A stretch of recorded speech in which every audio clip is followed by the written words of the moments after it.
प्रिय प्रतियोगी, मैत्री इंस्टीट्यूट की सामान्य अध्ययन की श्रृंखला में आपका फिर से एक बार स्वागत है। भारतीय राज्य व्यवस्था और संविधान की कक्षा में हम लोग संघीय विधायिका पर बात कर रहे हैं। अध्याय 12 संघीय विधायिका, संसद, लोकसभा और राज्यसभा। संघीय विधायिका का विघटन कैसे होता है और सदन के विघटन से विधेयकों आदि पर प्रभाव क्या पड़ता है, इस क्लास 15 में भाग 15 में हम लोग ये बात जानेंगे कि सदन का विघटन कैसे होता है। संघीय विधायिका के 2 सदन हैं, संसद के 2 सदन। एक सदन का नाम है लोकसभा, दूसरी सदन का नाम है राज्यसभा। तो अभी हम लोग इसके पहले सत्रावसान पढ़ रहे थे। सत्रावसान में जहां सदन का एक सत्र समाप्त होता है, विघटन में सदन ही समाप्त हो जाता है। अब सदन समाप्त होता है क्योंकि राज्यसभा एक स्थायी सदन है, परमानेंट। तो राज्यसभा स्थायी है, इसलिए राज्यसभा का विघटन नहीं होता। लोकसभा एक और स्थायी सदन है और लोकसभा का विघटन होता है और विघटन से कई सारे प्रभाव पड़ते हैं। तो आइए हम लोग बात करते हैं। पहला जो टॉपिक है हम लोगों का वो है लोकसभा का विघटन। लोकसभा का विघटन and dissolution of Lok Sabha. Dissolution of Lok Sabha. ये लोकसभा के विघटन की हम लोग बात कर रहे हैं। तो बात यह है कि सत्रावसान में जहां सदन का सत्र समाप्त होता है, विघटन में सदन ही समाप्त हो जाता है। तो ये बात हम लोग नोट करेंगे कि विघटन से क्या होता है और विघटन है क्या, डिसोल्यूशन है क्या। तो बात हम लोग सत्रावसान से कंपेयर करके चलेंगे, यानी बात करेंगे कि जहां एक तरफ सत्रावसान से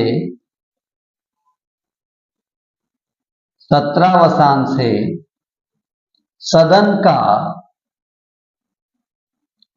एक सत्र समाप्त होता है, सदन का एक सत्र समाप्त होता है,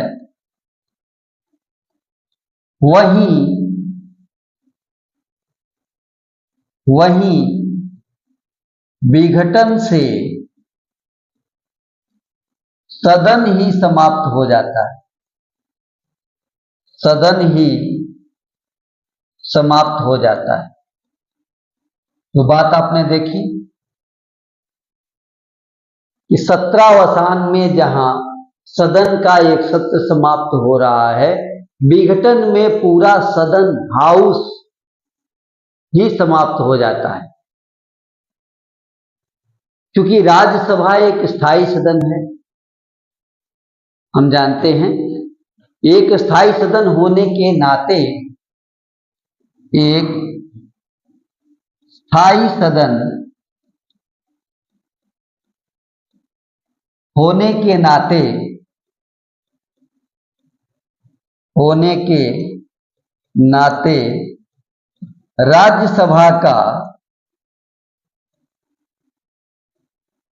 राज्यसभा का विघटन नहीं होता है। केवल लोकसभा का केवल लोकसभा का विघटन होता है। तो पूरी बात स्पष्ट हो गई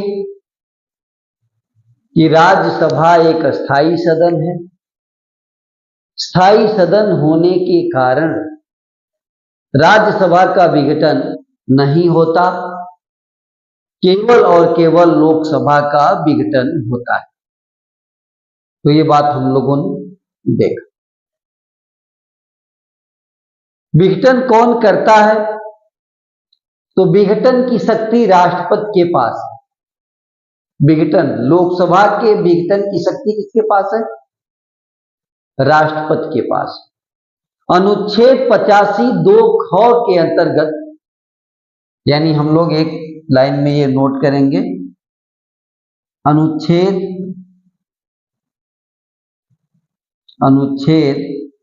85 2 ख के अंतर्गत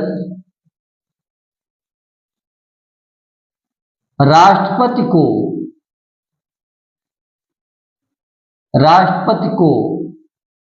यह शक्ति प्राप्त है कि वह समय समय पर लोकसभा को विघटित कर देगा। राष्ट्रपति को यह शक्ति प्राप्त है कि वह समय समय पर लोकसभा का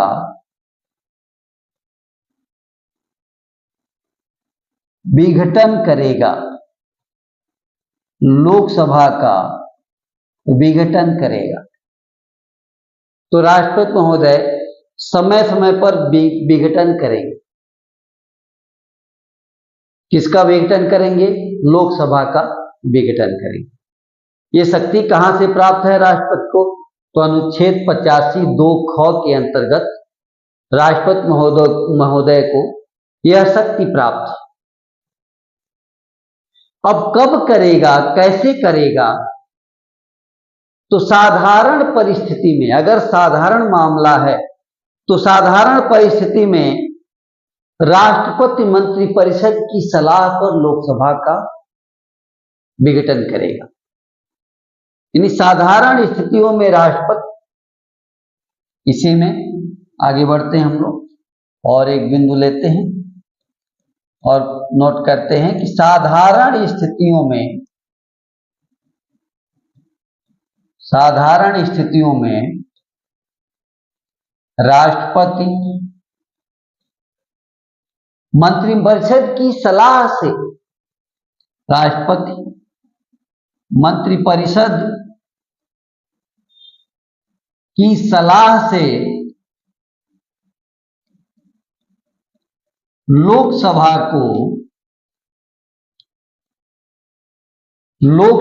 को विघटित करेगा। तो ये देखा गया कि सामान्य परिस्थितियों में मंत्रिपरिषद की सलाह मिलेगी इसको, राष्ट्रपति महोदय को, और राष्ट्रपति महोदय अनुच्छेद 85 2 ख में प्राप्त शक्तियों के आधार पर लोकसभा का विघटन कर। लोकसभा के विघटन के 2 कारण हो सकते हैं। आइए एक बिंदु लेते हैं और करते हैं। लोकसभा के विघटन के 2 कारण हो सकते हैं। कितने कारण हो सकते हैं? 2 कारण हो सकते हैं।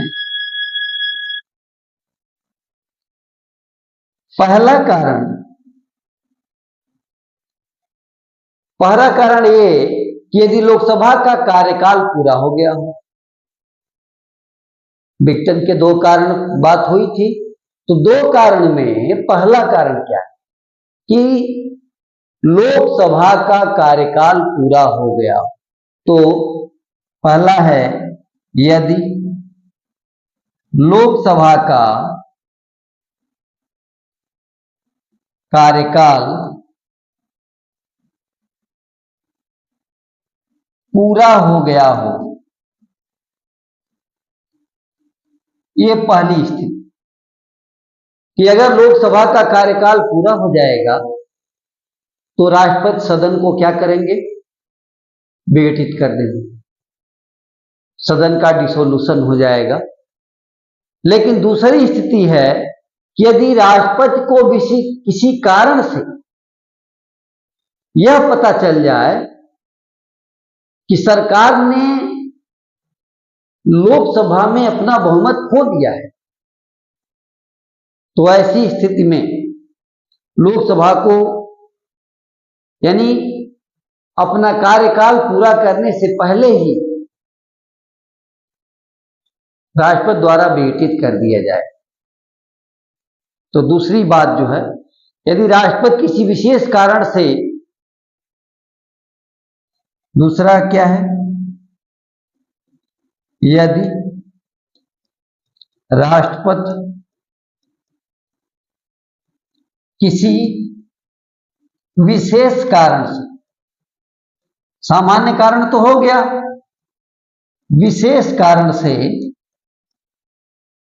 उसको यह समझ में आ जाए, विशेष कारण से कार्यकाल पूरा होने के पहले लोकसभा को विघटित करने का निर्णय करें, विशेष कारण से कार्यकाल पूरा होने से पहले सदन को विघटित करने का निर्णय ले, विघटित करने का निर्णय ले या लेता है, मान लीजिए ऐसा निर्णय करे, तो यह स्थिति प्रायः तब आती है जब सरकार लोकसभा में बहुमत खो दे। तो यह स्थिति प्रायः तब आती है, प्रायः तब आती है जब सरकार सदन में अपना बहुमत खो दे।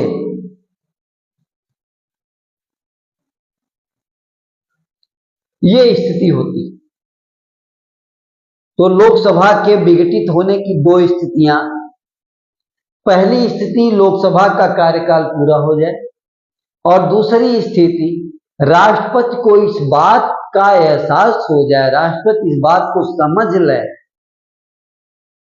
कि सरकार जो है सदन में उसका बहुमत नहीं रहा, तब जाकर के लोकसभा का विघटन हो सकता है। तो लोकसभा के विघटन की दो स्थितियां हम लोगों ने देखी। अब हमें बात करनी है कि जब लोकसभा का विघटन हो जाता है तो विघटन के बाद विधेयकों आदि पर क्या प्रभाव पड़ता है। सदन के अंदर कोई विधेयक पास हो रहा हो, कोई विधेयक लंबित हो, कोई लोकसभा में लंबित हो, कोई राज्यसभा में लंबित हो, कोई राष्ट्रपति के पास हस्ताक्षर के लिए गया हो, तो विधेयकों पर क्या प्रभाव पड़ता है ये जानना है। तो अगला टॉपिक होगा विघटन का विधेयकों आदि पर प्रभाव, विधेयकों आदि पर प्रभाव, यानी इंपैक्ट की बात हो रही है, इंपैक्ट ऑफ डिसोल्यूशन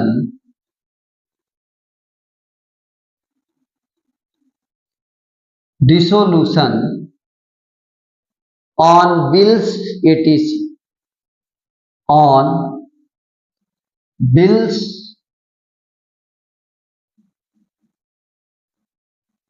etc. यानी विधेयकों आदि पर क्या प्रभाव पड़ेगा सदन के विघटन का, लोकसभा के विघटन का, हम लोग इस बात पर अब बात करेंगे। लोकसभा का जब विघटन होता है तो कई प्रकार के प्रस्ताव, विधेयक, अधिसूचनाएं, संकल्प, नोटिस आदि उन पर प्रभाव पड़ता है। तो हम लोग पहला बिंदु लेंगे कि लोकसभा के विघटन से, लोकसभा के विघटन से, लोकसभा के विघटन से प्रायः क्या स्थिति आती है? प्रायः प्रस्ताव, संकल्प, नोटिस इत्यादि समाप्त हो जाते हैं। प्रायः प्रस्ताव, संकल्प, नोटिस इत्यादि समाप्त हो जाते हैं।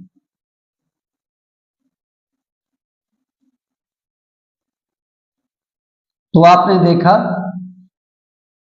कि ये फर्क पड़ता है।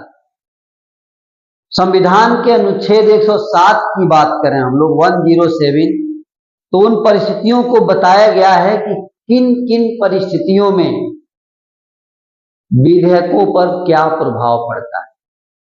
तो संविधान के अनुच्छेद 107 के अनुसार उन परिस्थितियों को बताया गया है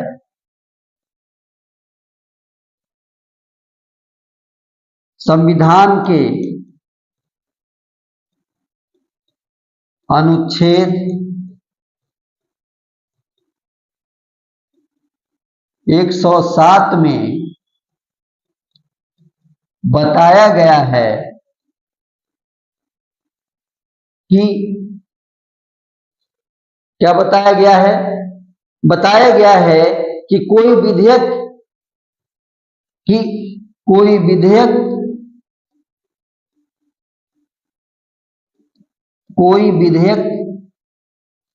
किन परिस्थितियों में,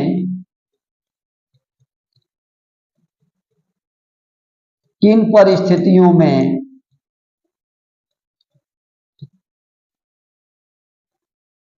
परिस्थितियों में व्यापगत, यानी जिसको लैप्स कहते हैं, या समाप्त हो जाता है। तो ये बात समझ में आई।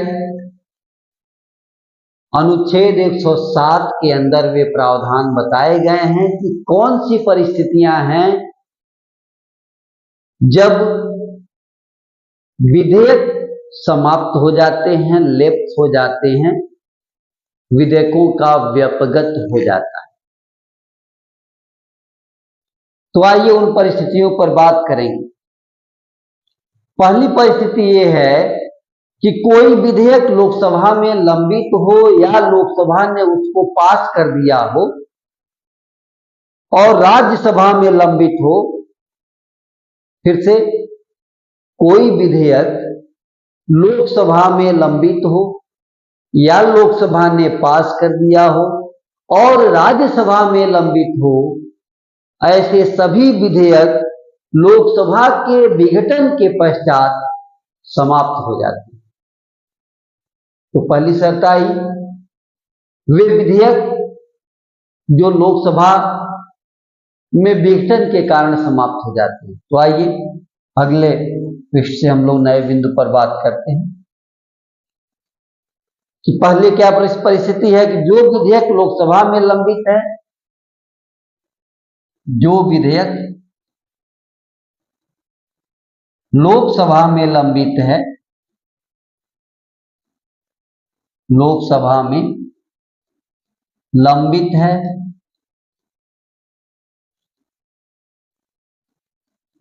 अथवा लोकसभा ने उसे पास कर दिया है, लोकसभा ने उसे पास कर दिया है। तो दो परिस्थितियां सामने आई कि लोकसभा में लंबित हो या लोकसभा ने उसे पारित कर दिया हो, पास कर दिया हो, किंतु राज्यसभा में लंबित हो, किंतु राज्यसभा में लंबित हो। मान लीजिए लोकसभा ने पास कर दिया हो, राज्यसभा में लंबित हो, तब क्या होगा?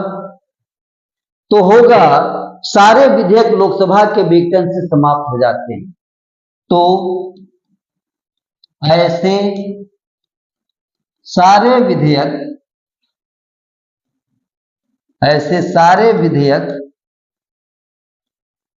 लोकसभा के विघटन से समाप्त हो जाते हैं।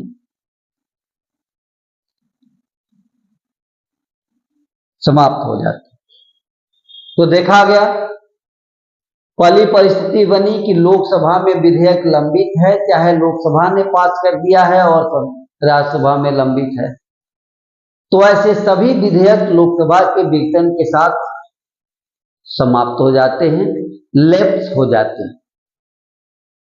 अब हम लोग दूसरी परिस्थिति की बात करें कि कोई ऐसा विधेयक है जो राज्यसभा से शुरू हुआ है और राज्यसभा में ही लंबित है, लोकसभा ने उसे पारित नहीं किया है, तो ऐसा विधेयक समाप्त नहीं होगा। ऐसा विधेयक समाप्त नहीं होगा। तो जो विधेयक राज्यसभा ने शुरू किया है और राज्यसभा में ही लंबित है, दूसरा जो विधेयक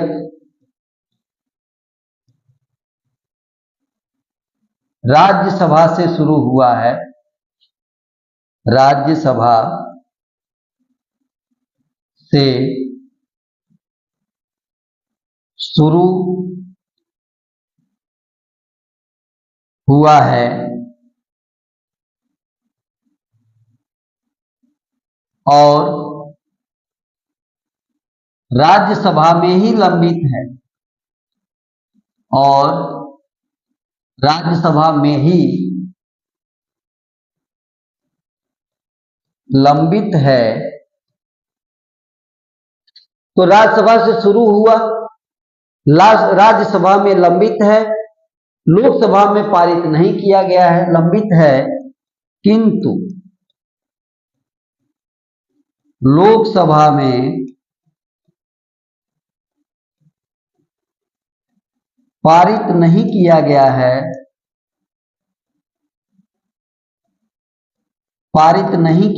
है, तो ऐसे विधेयक समाप्त नहीं होते। ऐसे विधेयक समाप्त नहीं होते। तो दो तरह के विधेयक आपके सामने आए। अभी दूसरा विधेयक आपके सामने आया कि विधेयक राज्यसभा से शुरू हुआ हो, राज्यसभा में ही लंबित हो, लोकसभा ने अभी उसको पास न किया हो, तो ऐसे विधेयक लंबित जो हैं, ऐसे विधेयक समाप्त नहीं होते। तो दो तरह के विधेयक हुए। तीसरा विधेयक, मान लीजिए कोई विधेयक राष्ट्रपति के पास भेजा गया है, कोई विधेयक राष्ट्रपति के पास भेजा गया है और राष्ट्रपति ने उसे पुनर्विचार के लिए वापस भेज दिया है, और ऐसा विधेयक लोकसभा के विघटन से खत्म नहीं होता, समाप्त।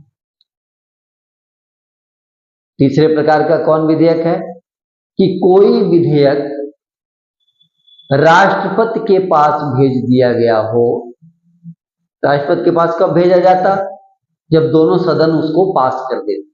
तो दोनों सदन से पास होकर राष्ट्रपति के पास गया हो और राष्ट्रपति ने उसे पुनर्विचार के लिए भेज दिया हो, तो ऐसा विधेयक लोकसभा के विघटन से समाप्त नहीं होता है, समाप्त नहीं होता।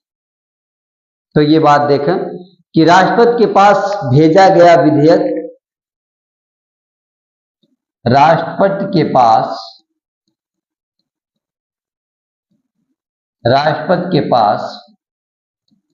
भेजा गया विधेयक यदि राष्ट्रपति द्वारा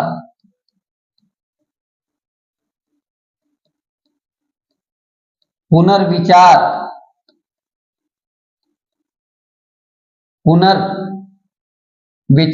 के लिए भेज दिया गया हो। किस कार्य के लिए भेज दिया गया हो? राष्ट्रपति के द्वारा पुनर्विचार के लिए लौटा दिया गया हो।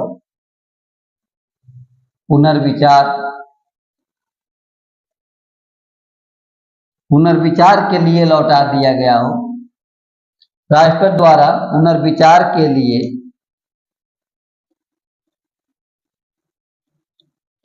लौटा दिया गया हो,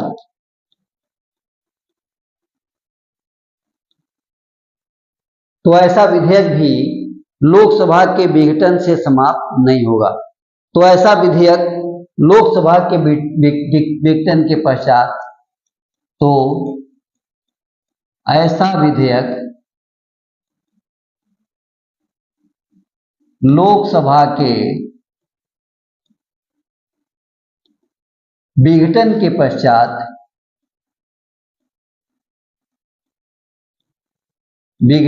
पश्चात समाप्त नहीं होता है। तो ये बिंदु आपने देखा कि लोकसभा के विघटन में ये वाला विधेयक भी समाप्त नहीं होता। कौन वाला विधेयक? अगर विधेयक राष्ट्रपति के पास भेजा गया हो, राष्ट्रपति ने उसे पुनर्विचार के लिए लौटा दिया हो, तो ऐसा विधेयक भी लोकसभा के विघटन से समाप्त नहीं होता। अब एक और प्रकार के विधेयक की आप कल्पना करें, ऐसा विधेयक जिस पर दोनों सदनों में गतिरोध उत्पन्न हो गया। आपको पता है कि अगर किसी विधेयक में दोनों सदनों को गतिरोध की स्थिति उत्पन्न हो जाए, कुछ विधेयकों के साथ ऐसा है, तो दोनों सदनों के संयुक्त बैठक का प्रावधान। तो गतिरोध उत्पन्न हो गया हो और उस गतिरोध को समाप्त करने के लिए राष्ट्रपति ने संयुक्त कार्यवाही की घोषणा कर दी हो, संयुक्त सदन बुला दिया हो, तो ऐसा विधेयक भी समाप्त नहीं होता लोकसभा के विघटन होने से। तो हम लोग इस स्थिति को भी देखेंगे कि किसी विधेयक पर संसद के दोनों सदनों के गतिरोध की स्थिति में, किसी विधेयक पर दोनों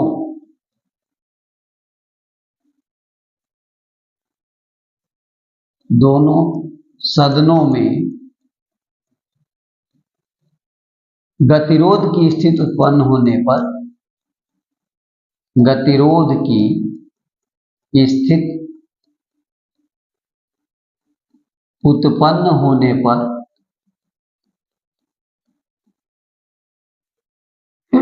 उत्पन्न हुआ हो, संयुक्त बैठक बुलाई गई हो। क्या होता है? संयुक्त बैठक बुलाई गई हो, तो दो सदनों में गतिरोध हो गया। इस गतिरोध को समाप्त करने के लिए संयुक्त बैठक बुला दी गई, यानी राष्ट्रपति द्वारा इस आशय की सूचना दे दी गई। यहीं ब्रैकेट में नोट कर लें कि राष्ट्रपति द्वारा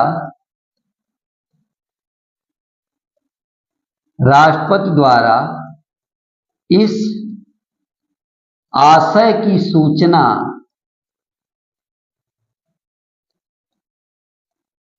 दे दी गई हो, इस आशय की सूचना दे दी गई हो।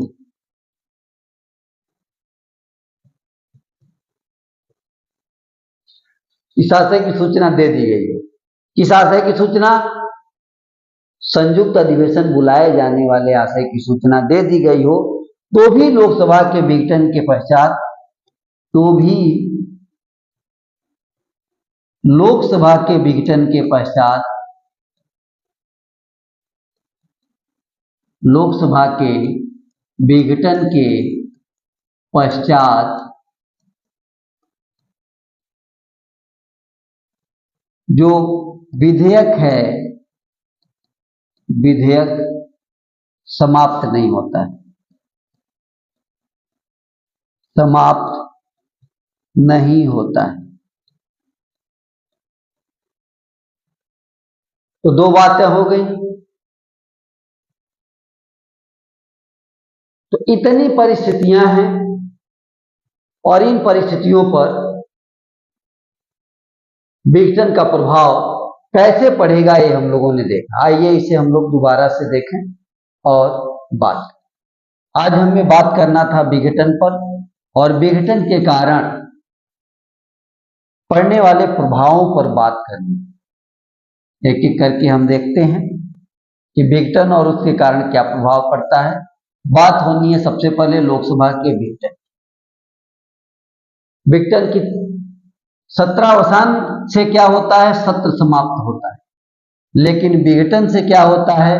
सदन ही समाप्त हो जाता है, वो हाउस ही समाप्त हो जाता है। राज्यसभा चूंकि स्थायी सदन है, कौन सा सदन है? राज्यसभा स्थायी सदन है। विघटन नहीं होता, विघटन केवल लोकसभा का होता है। विघटन केवल किसका होगा? लोकसभा का होगा। राज्यसभा का विघटन नहीं होगा क्योंकि राज्यसभा एक स्थायी सदन है, परमानेंट जो है एक सदन है ये। बात करें अनुच्छेद 85(2) ख, अनुच्छेद 85(2) ख, इसी के अंतर्गत राष्ट्रपति को यह शक्ति प्राप्त है कि राष्ट्रपति क्या करे? समय समय पर लोकसभा को विघटित कर दे। समय समय पर लोकसभा का विघटन करेगा राष्ट्रपति अनुच्छेद 85(2) ख के द्वारा प्राप्त शक्तियों के आधार पर। तो ये है राष्ट्रपति के विघटन की शक्ति।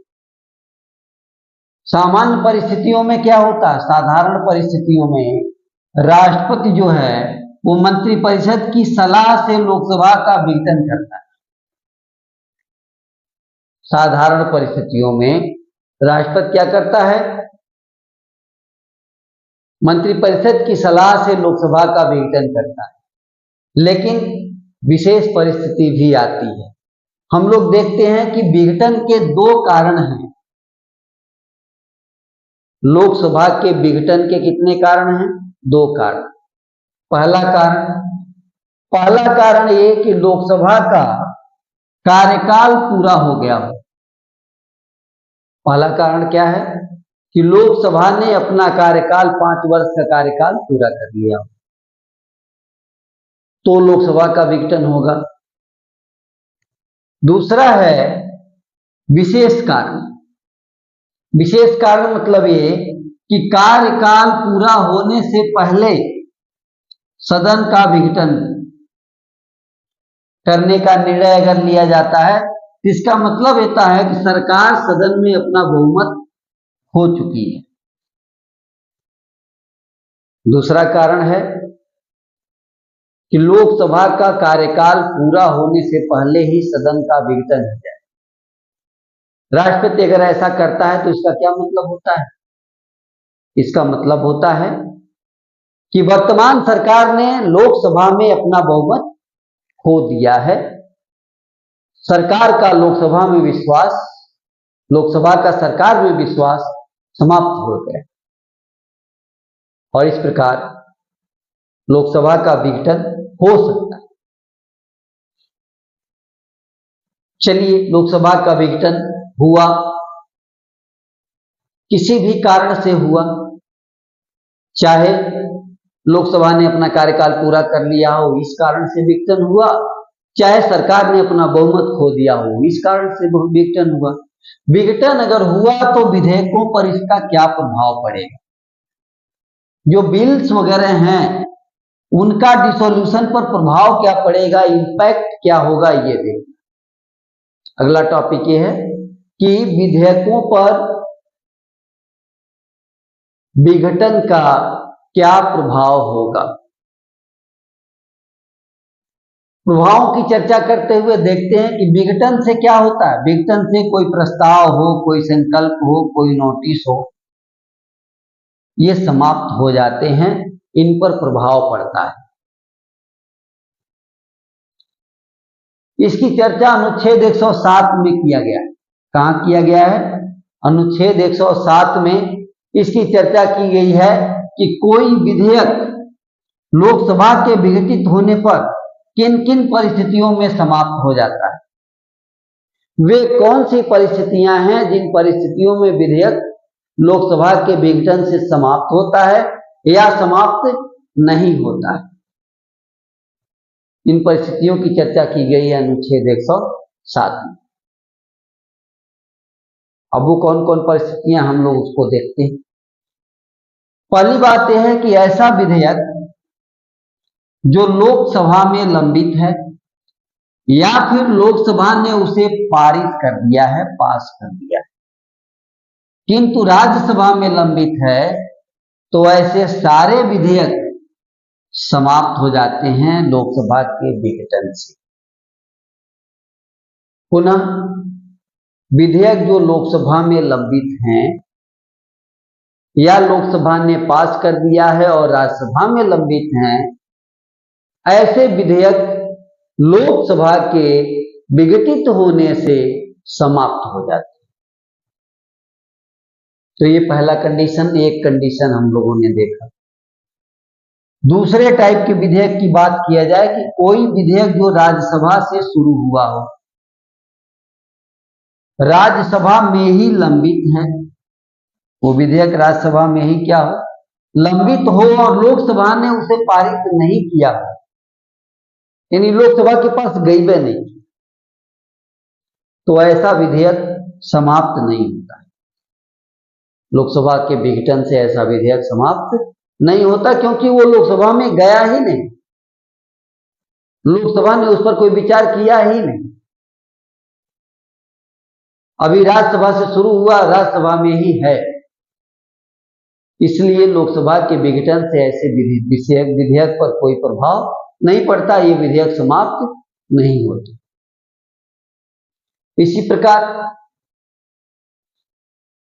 राष्ट्रपति के पास भेजा गया विधेयक, कोई विधेयक जिसको राष्ट्रपति के पास भेज दिया गया है और राष्ट्रपति महोदय ने उसे पुनर्विचार के लिए भेज दिया है, लौटा दिया है, यानी विधेयक राष्ट्रपति के पास भेजा गया, राष्ट्रपति ने वापस पुनर्विचार के लिए सदन को भेज दिया, तो ऐसा विधेयक लोकसभा के विघटन के कारण समाप्त नहीं होता है।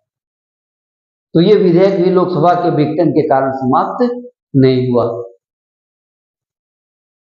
इसी प्रकार बात करें कि ऐसा विधेयक जिस पर दोनों सदनों में गतिरोध हो गया है, ऐसा विधेयक जिस पर दोनों सदनों में गतिरोध हो गया है और गतिरोध को समाप्त कराने के लिए संयुक्त बैठक बुलाई गई है। ध्यान रहे, संयुक्त बैठक बुला दी गई है, राष्ट्रपति द्वारा इस आशय की सूचना दे दी गई है, यानी राष्ट्रपति ने बैठक बुला दिया हो तो भी लोकसभा के विघटन से विधेयक पर कोई प्रभाव नहीं पड़ेगा, विधेयक समाप्त नहीं होगा। तो इस तरह से 4 कंडीशन बने जब या तो विधेयक समाप्त होगा या विधेयक समाप्त नहीं होंगे। तो हम लोगों ने सदन के विघटन पर बात की और विघटन से पड़ने वाले प्रभावों पर चर्चा किया। आज के लिए इतना है।